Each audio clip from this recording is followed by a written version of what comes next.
Kenapa saya tetap ngajar? Karena pulau ini termasuk orang yang sangat berkeyakinan kalian ad-dunya mal'unatun mal'unun ma fiha illa zikrallahi wa ma walahu au aliman au muta'alliman.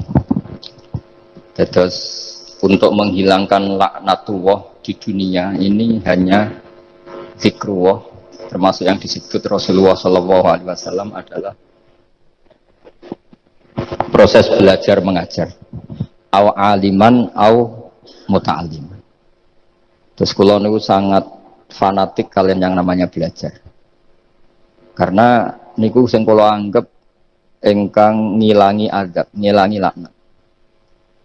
Kula beberapa kali terdikte oleh baca. Misalnya baca sistem geologi bumi. Niku zaman wonten likuifaksi teng Palu. Itu beberapa ahli geologi tanya saya, Pak Bahak, apa ada pembenarannya dalam Quran? Terus saya bilang, sampean baca ayat ini dengan kamus bahasa Arab yang dikarang orang sekuler, atau bila perlu yang dikarang orang Kristen, biar kamu tidak nganggep saya ini nyari pembenaran. Selama ini alhamdulillah kadang kamus Munjid itu terkenalnya itu dikarang orang non muslim. Tapi kadang itu ada hikmahnya. Hikmahnya adalah, tapi saya bukan berarti menganjurkan belajar Munjid, ini ada hikmahnya adalah madatul kalimah itu dimaknai secara benar menurut objektivitas ilmu. Singkat cerita tak suruh nyari makna maro yamuru mauron.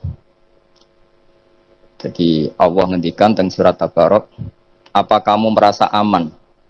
Merasa aman setiap saat man fis sama ayyakhsifa bikumul ardo fa idza hiya tamur. Allah zat yang menguasai langit setiap saat bisa saja melumerkan bumi ini. Jadi melumerkan itu ya bahasa Arabnya tamur itu. Jadi Allah sudah mengingatkan bahwa potensi bumi ini memang likuifaksi karena di bawah ada magma, ada air, ada macam-macam. Kemudian potensi bumi ini juga dihantam oleh benda-benda langit. Sehingga Allah ngendikan innallaha yumsikus samawati wal ardo an tazula wala in zalata in amsakahuma min ahadim min ba'di.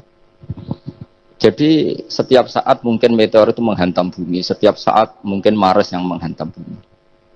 Sehingga kalau kita belajarnya itu geologi atau sistem galaksi, itu ketakutan kita ya pada likuifaksi, pada meteor yang jatuh, pada apa. Tapi kalau misalnya kita baca yang su'ul khotimah, ketakutan kita ya akan su'ul khotimah. Tapi terus kalau lihat berita TV corona, ya takutnya akan corona. Tapi setelah distatistikkan, misalnya belajar orang yang mati karena ngelindur, itu ya terus takut tidur, karena yang mati karena ngelindur itu juga banyak. Artinya apa? Membaca itu membentuk. Dan itu artinya belajar. Saya termasuk orang yang meskipun masih muda itu gak pati-pati mati. Ini yang membedakan saya dengan Gus Nazib, PD saya kalau masalah ngadepi mati. Karena bukan berarti saya mesti soleh, mesti husnul khotimah, ya enggak. Ada istilah mati yang menyenangkan dalam diri manusia, yaitu Nabi ngendikan Allahumma ahyini maka natil hayatu khairan li wa tawaffani maka natil wafatu khairan li. Sebagian doa Allah maj'alil hayata ziyadatan li fi kulli khairin wal mauta rohatan li min kulli syarrin. Jadi mati itu akhir dari maksiat saya atau akhir dari potensi maksiat saya. Sehingga kata Sohibul Hikam, kamu harus percaya diri bisa selamanya tidak maksiat lagi. Orang kan tanya, masa manusia tidak bisa maksiat lagi? Ya bisa saja kamu pas toat terus mati, berarti sudah tidak bisa maksiat. Jadi ulama itu melihat mati itu akhir dari segala maksiat atau potensi maksiat. Ya, di sini hebatnya lagi-lagi GNU itu. Bohong fasik gendut kayak apa kalau mati saya ge. Tonggone menang kabeh, saya ge menang kabeh. Sesuai kayak ini saya nih pun mboten sakit maling, mboten sakit korupsi. Oh nggih saya ini. Itu satu ilmu yang luar biasa. Meskipun ya tentu agak ngawur. Tapi itu bagus. Secara ilmu bagus karena al-maut adalah rohatun min kulli syarr. Lagi-lagi yang menyelamatkan itu illa aliman au muta'alliman. Proses belajar mengajar. Saya baca banyak tentang halal haram dalam kitab Imam Ghazali itu, tak ulang berkali-kali.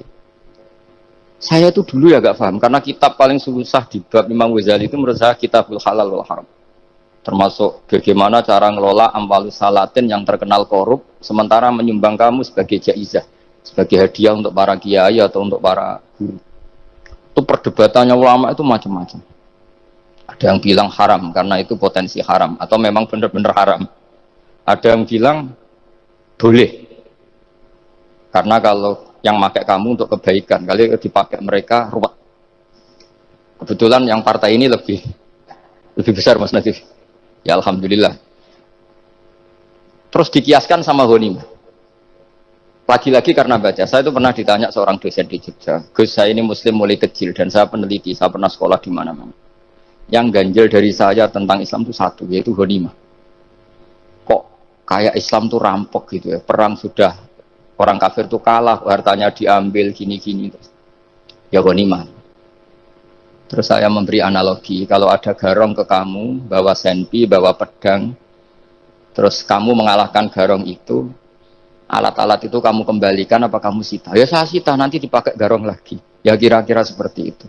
Kalau dikembalikan ke orang kafir, berarti menjadi kekuatan kekafiran lagi. Dan itu harbi. Dia baru nerima. Lagi-lagi ini barokahnya baca. Makanya saya diminta sama sini, ya saya tentu faktor hormat. Karena bapak saya memang dulu ngaji sama Badullah. Mbah saya itu terkenal wali, yang bapaknya bapak. Itu kalau kesini nyifati Badullah satu. Nur isido mondok gini itu enggak apa-apa. Pondok elek lah, kiaimu wali. Zaman itu bapak itu di kamar kursi ya masih ada kakinya. Saya dulu sering dijak kesini sama bapak. Jadi mbah saya itu terkenal wali dulu. Jadi mbah saya itu tirakat terus sampai kapundhut itu poso terus. Kebetulan cucunya agak niru. Saya tidak niru itu karena itu Gus Zaki. Memang disuruh tidak niru. Kata mbak saya, kira usah tirakat, terus tak tirakati aku. Gitu. Jadi saya, Mbah Mun juga gitu. Kowe haram tirakat, terus tak tirakati aku. Saya senang sekali. Tapi tua-tua kok mikir putu. Nah, terus nirakati putuku sopo.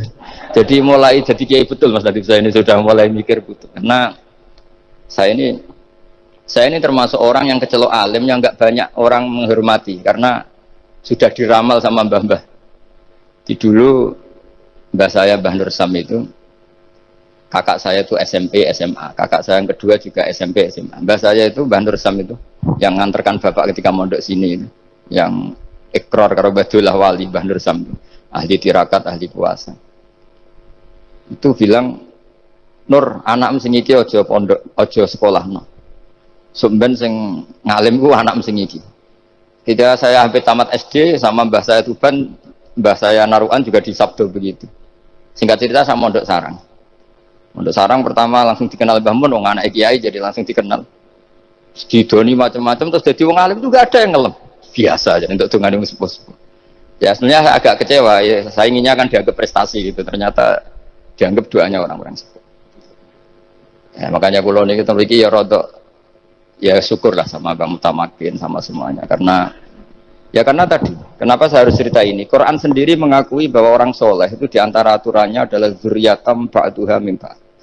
Meskipun Allah bisa bikin orang soleh dari mana saja, tapi yang legitimit itu memang dzurriyyatam ba'duha min ba'd. Dan kata dzurriyyah itu tasmalu auladal inas, kata Ibnu Hajar al-Asqalani, memasukkan turunan yang dari ibu. Meskipun tentu secara wali nikah atau secara disiplin nasab dari ibu itu tidak ngefek. Tapi dari segi fa'innal irqadassas, bahwa sistem tubuh kita itu tetap ada gen dari seorang apa? Ibu. Sehingga banyak ulama tafsir mengatakan dzurriyyah itu tasmalu auladal inas. Dzurriyyah itu memasukkan turunan dari apa? Ibu. Bapak saya itu nasabnya nasab wali, jadi babahnya itu suka tirakat, suka. Ibu itu nasab kiai. Jadi kalau bapak wiridan itu, kalau istiqomah itu disalahkan sama keluarga ibu. Istiqomah itu salah. Karena ijabu malam yajib, mewajibkan sesuatu yang tidak wajib. Itu masalah secara ilmiah. Mbah Mun itu sering kritik kalau ada pondok kok wajib puasa, wajib merawat itu sering kritik. Itu secara fikih bahaya. Ijabu malam yajib, mewajibkan sesuatu yang tidak wajib. Dan itu kriminal dalam bab fikih. Betul itu, sama cari di Sulam Taufik. Babnya itu ngeri, ijabu malam yajib itu tidak dihitung minal kabair. Dicari sendiri itu di bab Sulam Taufik, tidak perlu saya sebut, itu parah betul malah cara menvonis Abdullah bin Husain bin Thohir di Sulam Taufik. Ijabu malam yajib. Tapi pondok-pondok yang tirakat tidak kurang dalih. Niki boten majibaken, ngelatih. Boten majibaken tapi napa? Nah, silsilah dari keluarga ibu itu suka ilmu. Sehingga Abdullah bin Mas'ud itu tiap hari itu mensweeping orang yang sering duha. Kalau ada orang duha istiqomah itu disweeping. Awas, harus seminggu sekali, nggak boleh tiap hari. Masa sholat fardu kamu saingi sholat duha? Nggak boleh, fardu tersaingi. Itu Abdullah bin Masyur, sama cari di Al-Hunyah itu. Sayyidah Aisyah, kalau ada orang duha tiap hari dimarahin. Dan itu secara konstitusi ilmu benar karena Nabi Qiyamul Lail Ramadan itu hanya 4 hari yang di depan umum. Lainnya itu enggak. Khasyata ayyufrodo alaihim kalau dalam sahih takut dianggap fardu. Akhirnya istiqomah itu masalah di keluarga saya yang dari ibu. Nah kebetulan kita ini suka ada istiqomah akhirnya ya seperti ini. Tapi ini ilmu harus kita bicarakan. Tapi yang istiqomah Bapak itu pengagum Badullah. Bapak itu suka sama istiqomah karena punya guru dulu Ki Zubedi istiqomah, Badullah istiqomah. Tapi jangan kira Badullah itu hanya istiqomah. Saya punya sanad banyak, mungkin Gus Zaki lebih tahu. Sering saya diceritakan Bapak. Badullah itu nak ambek wong fase nemen-nemen iku ya rapati cocok. Senajan to majibno fase. Tak takoki iki ngopo. Engko nek ke fasean darani wong awam untuk ganjaran. Mergo macane Quran gak fase. Padahal untuk ganjaran mergo seneng Quran. Jadi terus tak takoki Bapak, niku saged damel syariat mboten? Ya ora kena, pokoke ngono. Jadi gue ngekrori.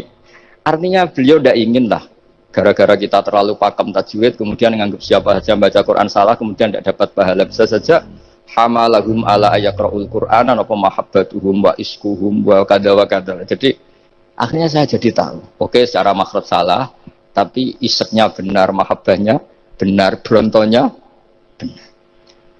Jadi sebetulnya Badullah itu punya sekian makalah tentang ilmu. Hikam juga gitu. Nur nak cah santri ngaji ihya itu jauh oleh. Saya nak ngaji hikam mojo. Maksudnya beliau entah kalau setelah itu Badullah itu melarang siapa saja santri ngaji hikam itu dilarangnya ada kelas tertentu untuk boleh ngaji hikam. Nah kenapa saya cerita ini? Karena saya masih ingat betul di antara wasiatnya Mbah Mun itu. Pirroh sebab apa Fatihah kok ihdinas siratal mustaqim bukan siratoka tapi siratal ladzina an'amta alaihim. Dawe Mbah Mun fa innallaha ta'ala la ya'kul wa la yashrab wa la yanqih wa la kadza wa kadza. Allah itu tidak makan, tidak minum, tidak tidur. Sehingga kita tidak bisa niru Allah. Tapi yang makan tidur itu manusia. Sehingga kalau ingin dekat Allah ya niru siratal ladzina bukan siratoka. Kita cara tidur niru Kanjeng Nabi, niru ulama, cara makan, cara minum, niru Allah tidak bisa. Makanya bukan ihdinas siratal mustaqim siratoka tapi siratal ladzina an'amta. Maka dalam beragama itu butuh master, butuh panutan. Ya tentu Mbah Mun oleh ngendikan pakai luwet orang-orang kuno. Cara Mbah Mun pakai cantolan. Maka saya punya makalah banyak dari Bapak, dari Mbah Mun, dari Mbah Zubair, dari sampai saya itu hafal sanad sampai Rasulullah Shallallahu Alaihi Wasallam. Karena yang bisa mengawal ilmu itu sanad. Termasuk saya di sini bawa kitab Ar-Risalah Al-Qusairiyah. Nanti saya baca beberapa panutan kita. Di sini ada Abdul Qasim Al-Junaidi, ada Abu Yazid Al-Bustami, ada banyak ulama yang ditulis Ar-Risalah Al-Qusairiyah. Dan itu yang membentuk Imam Ghazali, kitab Ar-Risalah Al-Qusairiyah. Tapi sekarang kita ini tidak belajar lagi tentang tasawuf. Tasawuf itu Abdul Qasim Al-Junaidi jadi wali itu bukan wiridannya terlalu banyak, enggak. Beliau pernah bikin satu kalimat yang menjadikan Allah itu ridho. Kalimatnya begini, kalau malam beliau wiridan gini, ya Allah, kenapa engkau ngasih rezeki saya, padahal engkau tidak butuh saya. Kalimatnya sederhana. Kalau seorang majikan ngasih servis sama karyawannya, memang butuh pekerjaannya. Orang tua ke anak butuh kasih sayangnya. Tapi engkau ini zat yang tidak butuh saya, tidak butuh kita, ngapain ngasih?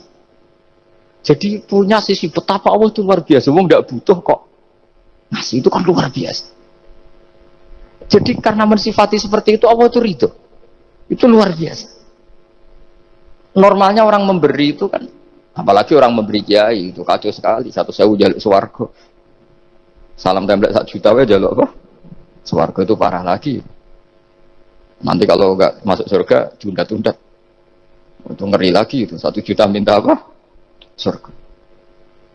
Sayyidina Ali itu diantara sebabnya beliau dekat Allah itu karena muamalahnya sama Allah itu benar. Di antara muamalah itu yang diriwayatkan di kitab Ar-Risalah itu syariah adalah masyhur itu. kafani izzan antakuna li robban wa kafani fakhran an aku nalaka abdan. Tiap malam ya beritanya itu, ya Allah, saya sungguh sangat mulia karena engkau yang jadi Tuhan. Coba kalau saya dituhani manusia yang mati atau dituhani siapa yang mati juga. Wa kafani fakhran an aku nalaka abdan. Saya ini bangga sekali karena jadi budak, jadi hamba zat yang tidak mati. Jadi pakem-pakem yang menjadi masyrab kalau dalam bahasa tasawuf itu yang menjadikan wali. Sehingga yang dikatakan ibadah itu apa? Ma'rifatullah. Mengenali Allah secara benar. Jadi jangan kira wali-wali dulu terus terlalu istiqomah, enggak juga. Mereka punya pakem yang menjadikan Allah itu ridho. Saya beri contoh nih, di sini banyak makalah, nanti saya beberapa baca tabarruk. Banyak riwayat dari orang-orang sufi. Nabi Ibrahim itu pernah ketemu orang Majusi. Beliau terkenal sakhok, terkenal sakhian.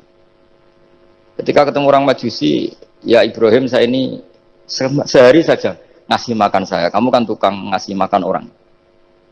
Terus, ya tapi bisarti antus lima, kamu harus Islam.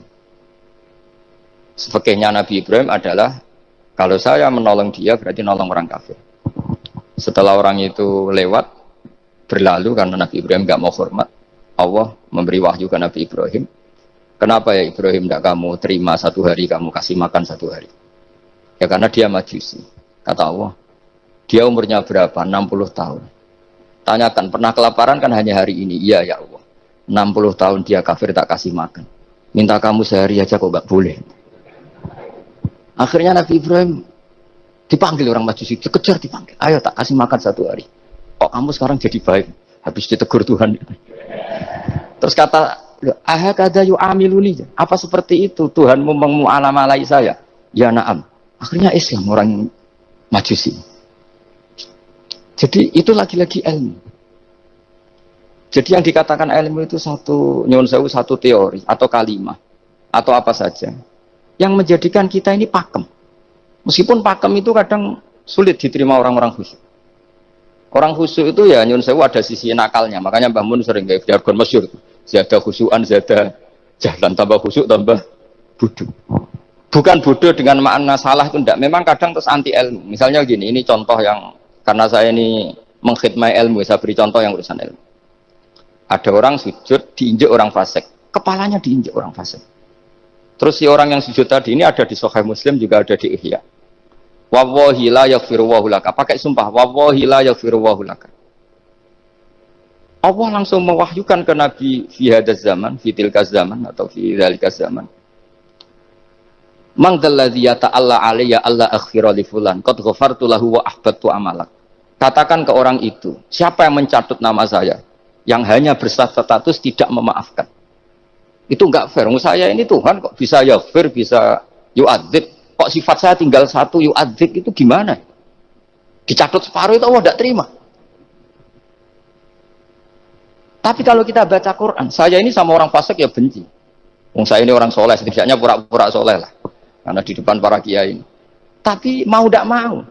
Ketika Allah mensifati dirinya tentang orang munafik gimana? Wa yu'adzibal munafiqina insya'a au jatuh. Itu cocok tidak cocok. Potensi memberi tobat itu ada. Meskipun sama kalau orang munafik, tapi ya tetap bacanya wa yu'adzibal munafiqina ya insya'a au jatuh.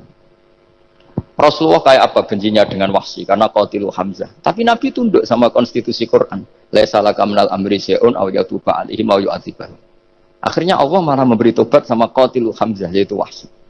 Ini pentingnya baca lagi. Kalau kita tidak baca, hanya khusyuk saja, tidak baca, pasti sama orang yang menginjak orang sujud tadi, yang nginjak pasti salah, nggak dimaafkan. Bongso pasti. Pertanyaannya adalah, betulkah Allah punya sifat satu, yaitu yu'adzib? Makanya kalau kita baca, misalnya baca Quran, walillahi mulkus samawati wal ard, ya sudah, yaghfiru liman yasha wa yu'adzibu man yasha. Kalau nuruti rasa kita, ya inginnya ke kita, yaghfir, ke orang lain yu'adzib. Tapi Tuhan kan nggak terima. Saya ini Tuhan kok didikte makhluk saya ini gimana? Nggak bisa. Sehingga ya ini lagi-lagi ilmu. Makanya saya cocok nggak cocok itu suka baca. Saya suka sekali baca. Mulai ulama dulu, ulama modern, setengah dulu. Mulai ulama yang kedunian sampai setengah kedunian. Suka. Saya dulu tuh nggak suka uang. Karena saya memang tadi mbah saya dari bapak itu wali mas itu. Kalau tadi Mas Nadif jujur, mulai Mbah Soleh itu suka bully mertuanya, jadi saya alhamdulillah dia jujur. Jadi Mbah Soleh itu menantunya Raden Asnawi, itu ya bully-bulian sama ini terus ditiru beliau ini. Itu nggak suka sebenarnya. Saya itu ya pokoknya tadi kalau orang daftar wali itu kan nggak suka sama karena mereka nangis ketika Allah ngendikan wa akridu wa atau ayat-ayat anfiku atau orang baik disifati wa akridu wa qardan hasanah. Itu hadal khitab li ahlil jiddi wasarwah. Ini khitab untuk orang kaya. Kulo isin Gusti jenengan nampen ngongkon infak kok kulo diinfaki. Jenengan nampen ngongkon ngamal kok kulo di ngamali. Jadi maka yuhibbunal mal, mereka tidak suka harta. Walakin liyana luladzatal khitab bil infak, dan itu harus kaya dulu untuk bisa infak. Jadi itu uniknya. Akhirnya saya Imam Sa'roni penting juga kaya. Jadi wali untuk suka harta itu nunggu diperintahkan Allah. Alhamdulillah kita tidak sudah wali dulu karena sudah senang harta balik. Jadi kayaknya keren kita dibanding wali-wali itu. Artinya wali itu tahu pentingnya harta setelah jadi wali. Kita alhamdulillah mulai kecil sudah tahu pentingnya harta. Kayaknya kita lebih wali. Imam Syafi'i itu dulu gak suka sama orang kaya. Saya berkali-kali ceritain. Karena dia dididik Sufyan As-Sahri, Sufyan bin Uyainah. Tapi ketika ketemu Imam Malik itu kaya raya. Meskipun dia hidupnya sederhana, tapi kaya raya. Pas beliau mau, Imam Syafi'i dia agak-agak sopan kalau sekarang tanya, setelah jenengan ilmu yang saya harus ambil siapa? Kata Imam Malik, yang sealim saya itu sudah meninggal Abu Hanifah, tapi muridnya masih, namanya Muhammad bin Hasan Asy-Syaibani. Kamu datang ke sana. Semalam itu Imam Malik dikasih uang 500 dinar. Padahal 1 dinar itu 4,25 gram. Bisa dihitung berapa ratus juta. Terus paruhnya dikasihkan Imam Syafi'i. Nah, tidak kasangoni. Pagi-pagi diajak ke Baki. Dulu Baki itu ada kafilah rental unta. Mana kafilah yang mau ke Irak? Kita. Ya sudah ini antar. Tak bayari. Diantar Imam Syafi'i. Diantar ke Imam Muhammad bin Hasan Asy-Syaibani di Irak. Itu ketemu Muhammad bin Hasan Asy-Syaibani pertama itu apa? Beliau itu kalau ngitung uang di meja. Emas-emasnya di meja, uangnya dolar, semuanya di meja. Tambah kaget, ini saya sama Imam Malik ingkar, ini malah lebih parah lagi.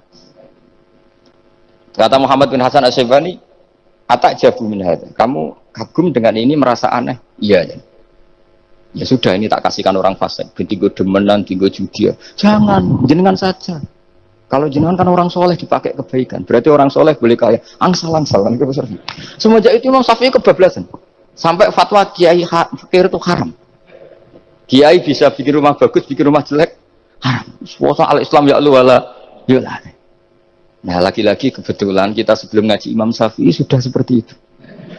Jadi ini justifikasi. Lagi-lagi itu ilmu. Seorang lagi-lagi itu ilmu. Akhirnya saya baca kitabnya Imam Sa'roni namanya Al-Minanul Kubro. Itu beliau cerita wa mimma manallahu alaihi. Kesannya kayak orang sombong.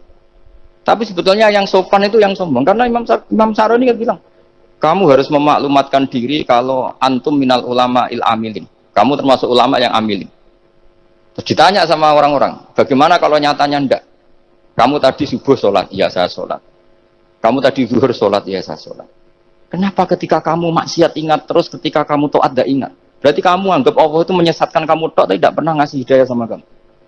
Pas delok rondo ning dalan kok maksiat, bar sholat atau syukur, bar zuhur atau syukur berasa. Berarti kan nyifati Allah, hari ini Allah ngasih saya maksiat. Sementara lupa kalau Allah ngasih sholat zuhur, sholat asar, sholat maghrib, sholat. Oh sudah di situ al-Minanul Kubro, pokoknya orang itu soleh semua. Nah saya itu termasuk orang yang didikte oleh kitab, terbentuk oleh kitab Al-Minanul Kubro. Jadi di situ hidup itu enak semua. Makanya saya itu masih ingat dialeknya dua orang alim. Nggak berusaha sebut, ini agak sensitif. Karena ceritanya itu ada anaknya Kiai mau nyalek. Karena dia anaknya Kiai tanya, Mbah, dalilnya nopo nanti yang kepengen jadi jabatan, mencari jabatan itu sah. Kalau yang jawab tak sebut gak apa-apa namanya. Jawabnya Mbah Mun, oleh gak apa-apa. Nabi Yusuf juga ada jabatan. Terus beliau baca qalat ani ala khuzainil ardi inni khafifun alim. Nabi Yusuf juga ada jabatan ya Rabb. Didebat sama orang alim. Itu Nabi Yusuf syariatnya itu mansukhah bi syariati Rasulullah Muhammad sallallahu alaihi wasallam. Setelah tamunya pulang, Mbah Mun dibantah gitu. Dari Mbah Mun gini bilang, anut kiai wae oleh pemenang anut Nabi. Sama ingat kalimatnya. Anut kiai wae oleh apa meneh anut. Artinya Nabi Yusuf kan minta jabatan ij'alni ala khazainil ard. Jadi akhirnya semenjak itu fikih-fikih ilmu tadi saya ulang lagi. Akhirnya saya cari, termasuk saya disuruh bangun. Saya golekno dalile nak wong soleh oleh jabat. Katengku, wong dalil kok